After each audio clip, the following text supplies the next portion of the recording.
And I know for many of you, this is not the electoral result you had hoped for, but I will say this. We have weathered storms before. We've overcome pandemics. We've had to, in the aftermath of tremendous job losses, create thousands of jobs. After seeing huge spikes in crime, we had to reduce the crime rate dramatically. And after losing so many jobs to overseas, we are now on the cusp of creating a new revolution, bringing more jobs back from places like China. All of this just in the last few years since I took office. That's why I have the confidence in my team and all of those we work closely with that we will get through the uncertainty of a new administration in Washington. Because I said, we've done this before. We've been to this. And I will be very clear. While we honor the results of this election, and we'll work with anyone who wants to be a partner in achieving the goals of our administration and our state, that does not mean we'll accept an agenda from Washington that strips away the rights that New Yorkers have long enjoyed. I need to remind everyone, this is the birthplace of the women's rights movement, the environmental justice movement, the LGBTQ rights movement, and the American labor movement. With that as part of our history, our story, New York will remain a bastion for freedom and rule of law. And over the next coming weeks, and indeed years, I'll do everything in my power to ensure that New York remains a bastion from efforts where those rights are being denied in other states. And I will say this, one very bright glimmer of hope in our state was that New Yorkers voted overwhelmingly in support of Proposition 1. This amendment firmly establishes that reproductive freedom is an important value worth fighting for and worth protecting. And as a result of this amendment, and I want to give a lot of credit to the coalition and to many others and the elected officials and everybody who stood up to fight for these rights and overcoming an onslaught of negative, misleading ads and millions of dollars spent against it. These were the true champions who fought and persevered. I want to give credit to all of them. We'll find another occasion, not this particular day, to have a great celebration, to honor that work and to remind everybody what this truly means. But it does mean that New Yorkers are now protected from federal actions where they try to limit contraception or IVF or abortion medication here in the state of New York once that's enshrined in our Constitution.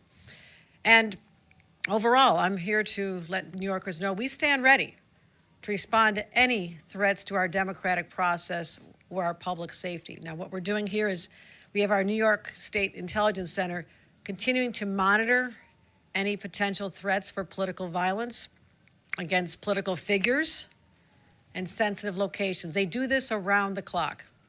The work is always ongoing. And I want to report that at this time, there are no threats of violence to New Yorkers.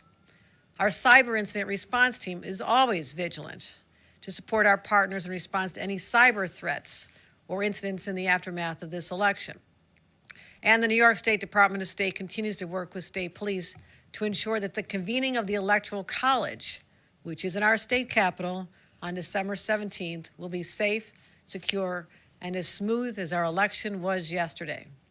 And again, I want to thank the countless individuals who are involved in ensuring this success.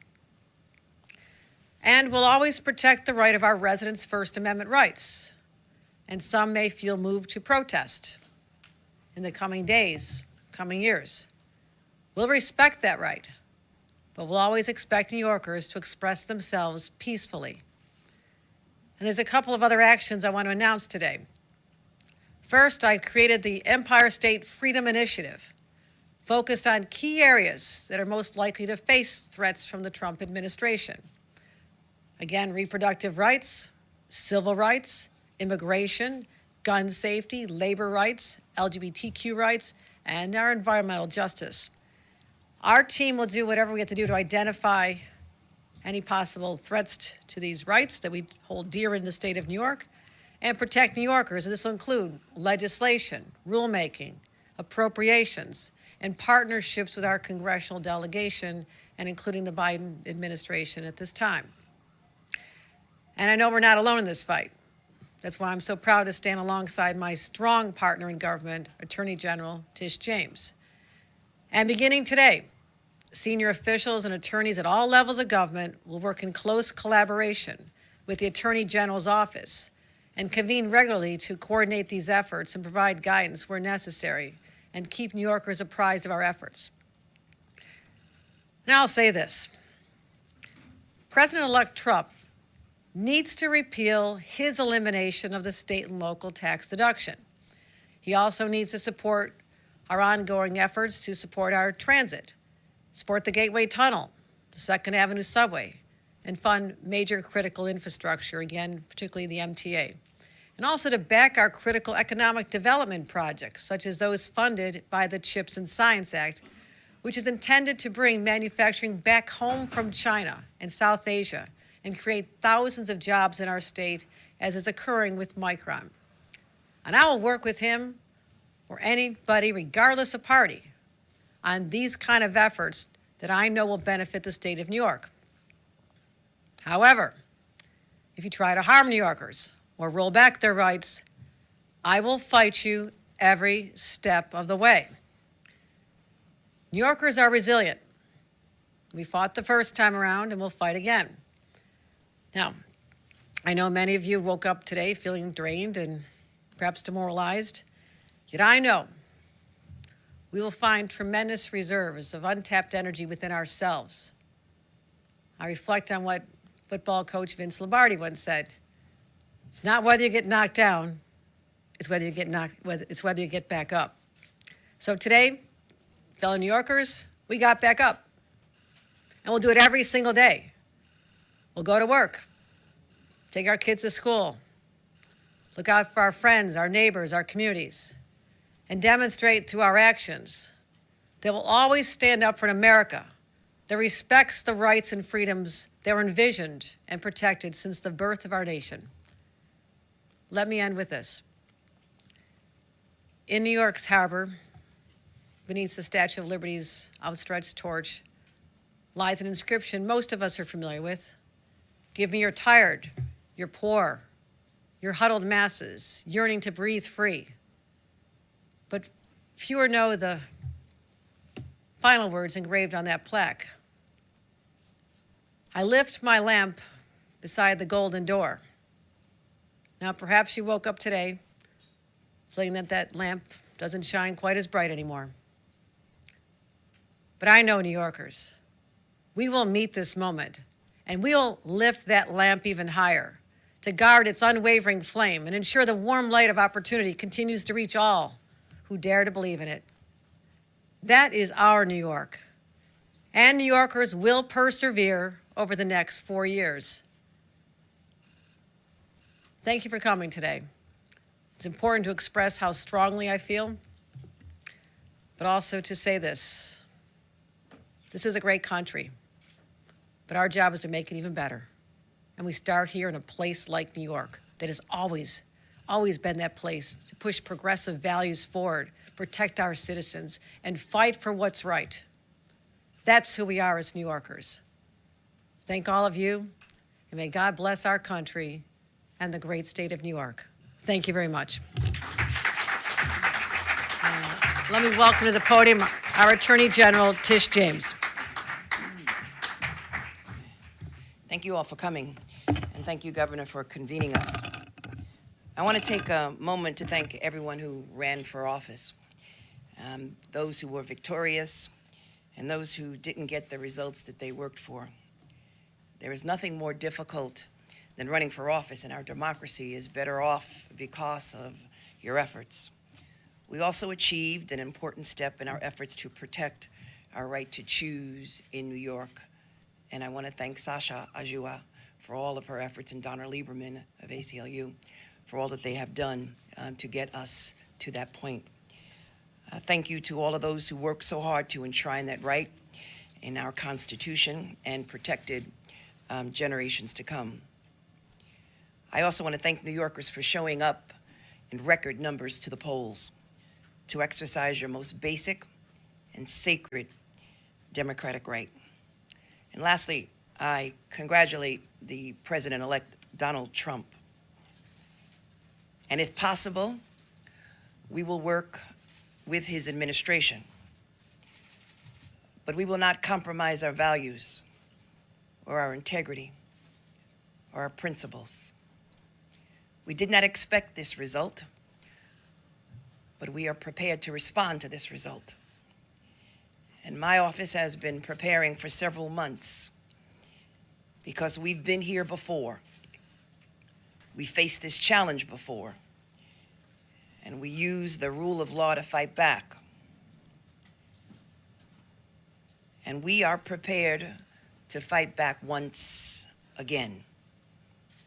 Because as the Attorney General of this great state, it is my job to protect and defend the rights of New Yorkers and the rule of law. And I will not shrink from that responsibility.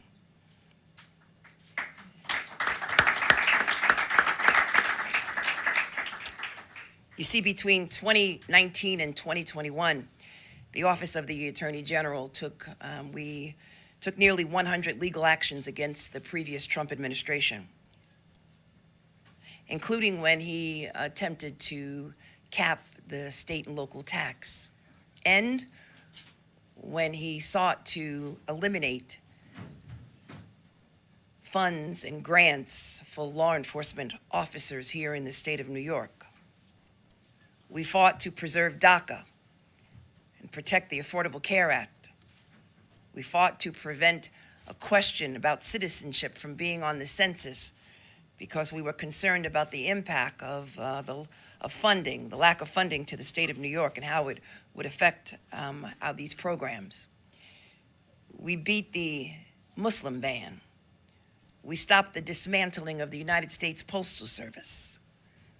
We challenged anti-LGBTQ+ efforts. We safeguarded key environmental policies, and we protected access to reproductive care, and we protected the right to organize.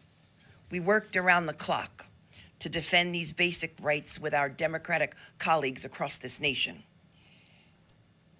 So as you can see, we know their playbook. We know Project 2025 before it was even published. And we have been working both in my office and with other Democratic AGs across this country to make sure that we would be ready to respond to any attempt to roll back our rights. So here we are. We've studied their platforms. We've identified certain possibilities, fact patterns. We've created contingency plans. So no matter what the next administration throws at us, we're ready. We're ready to respond to their attacks. We're ready to respond to any attempts to cut or eliminate any funding to the great state of New York, as the governor outlined. So despite what has happened on the national stage, we will continue to stand tall in the face of injustice, revenge, or retribution. We will continue to protect our most vulnerable and marginalized amongst us, because it is my sworn duty and responsibility to lead that fight, working with the governor of this great state, Kathy Hochul. This is not the time to be fearful, New York, but faithful and steadfast, knowing that I, as the Attorney General, along with my entire team, we are guardians of the law, and we are prepared, my friends, to fight back. Thank you.